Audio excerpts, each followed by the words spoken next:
Hi everybody and welcome to week 4 of Child Development 180. As a reminder, this week we are focusing in on chapters 4 and 15. Yes, 4 and 15. I know it sounds like it's a little bit out of order, but trust me, it's aligned with our content, so that's what we're focusing in on this week. Same information is in your Unit 4 or your week 4 module, so nothing different here, just a quick reminder.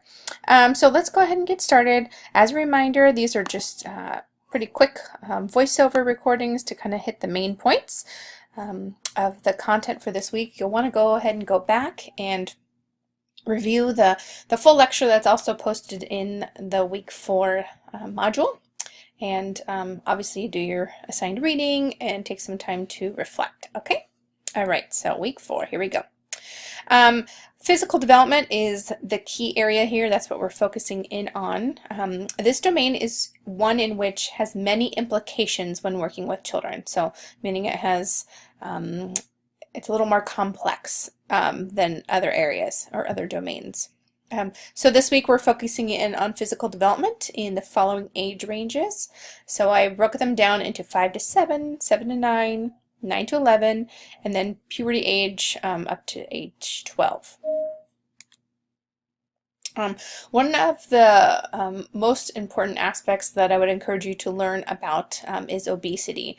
I know we've heard about this for many, many, many years. More recently, we had Michelle Obama talking about obesity and really doing some work in that area.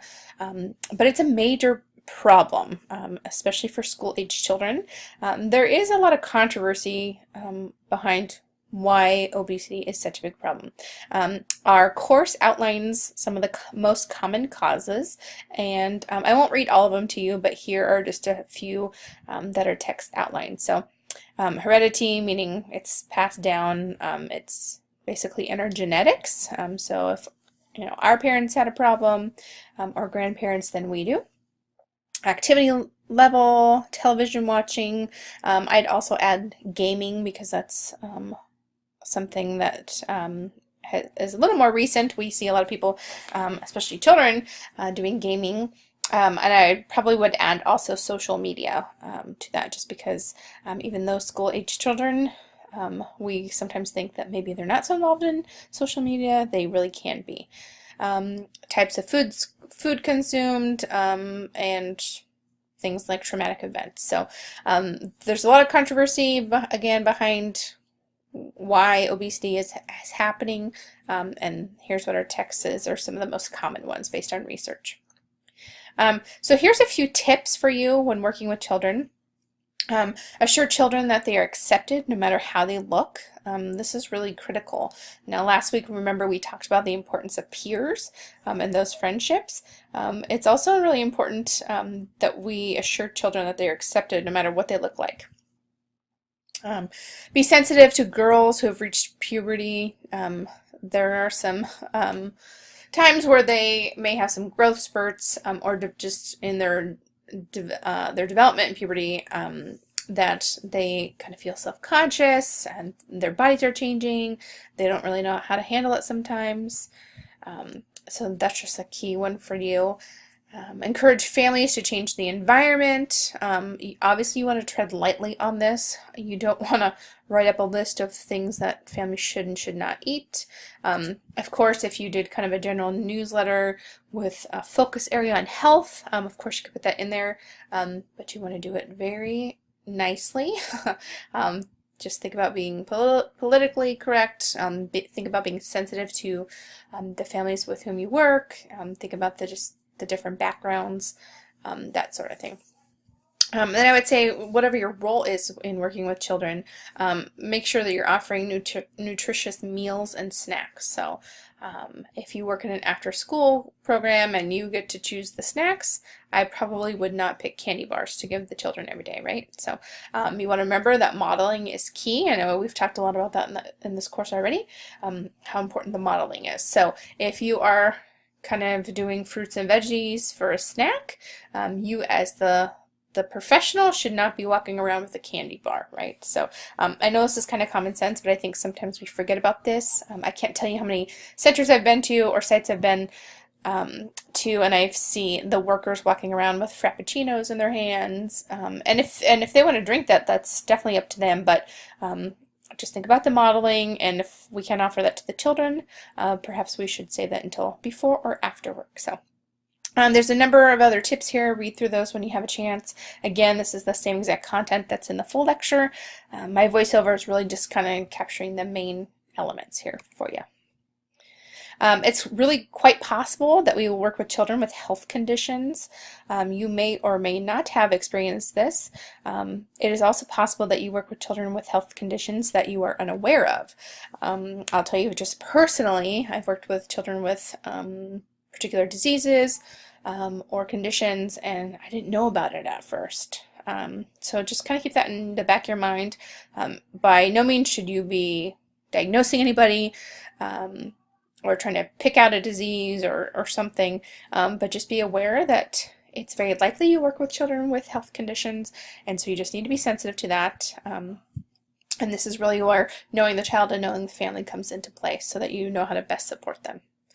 So here are some of the health conditions. I'll let you read through those in the full lecture when you have some time to think about them. Of course, there are other conditions that could be listed here. All right. Make sure that whatever program you're working in, whether it be a camp or an after-school program, you are including activities that stress good nutrition. So if you're going to bake something as an activity, make sure that you are probably doing something that's a little on the healthier side, just to model that. Think about the space in your area and kind of where you're setting up activities, and think about how that space might really facilitate or encourage health and wellness. Model behavior that demonstrates fitness. That doesn't mean that you need to do a run every day right before you come into work so that you look sweaty, or that you have to wear workout clothes, but that really does mean in general conversation, kind of talk about some of the activities that you do that make you feel good, that are good for your body. So if you are a walker and you can sneak in walking here and there, you can talk about that with the children that you work with. And then just become aware of more community resources. And this really ties back to the community resource project in our course. So hopefully by the end of this course, you'll have lots of resources. All right, motor skills. So obviously part of physical development includes motor skills, right? So thinking back to kind of some fundamental child development courses, thinking about fine and gross motor skills. Just a couple tidbits here. Boys have greater forearm strength. Girls have greater flexibility. Is this always the case 100% of the time? No. Definitely not, but just kind of in general, here's what we know about motor skills.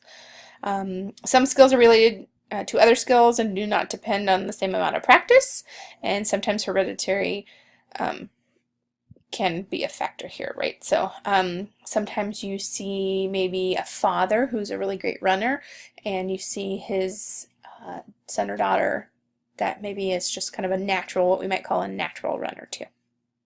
So not always, but just in general, this is what the research tells us. All right, so here are some tips for working with children. So make sure that you're providing a wide variety of activities that require different skills. So you definitely don't want, if you're in charge of the activities, you don't want to do baseball every day, right? Or you don't want to do, some sort of jumping activity, the same one every single day. So you want to allow a wide variety of activities. You want to make sure that you have enough time for children to practice and refine skills. And it's definitely okay if you choose a particular activity or game and you do it more than one time. Of course, that's great, especially if it allows children to kind of get some practice on a skill. But at some point you probably want to change it up or have different options. Obviously you want to encourage both genders to participate. Sometimes we get into this is a boy activity, this is a girl activity. Let's try to do away with that and kind of invite all children to be involved in all activities. And encourage the children to teach their skills to others. So that's a great confidence builder, and it's a great way to build community with children. And then within context, you want to discourage competition, right? So some competition's good. It's a great skill to be able to have. But you would just kind of want to watch how the competition goes and making sure that, children aren't feeling like they're left out or not good enough. So just be aware of that. Here's some common health problems in children, and I won't read through all of them, but kind of going back to the health conditions, thinking about kind of an inadequate diet and lack of medical treatment, maybe poor physical fitness.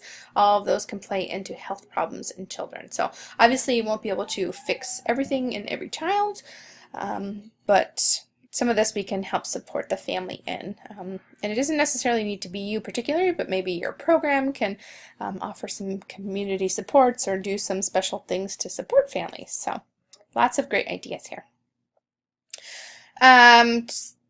Just some more ideas here. Use snack time as a teachable moment, right? So we want to do it nicely, kindly, within reason. So you can, if you did a cooking activity, you could talk about sort of some healthier options.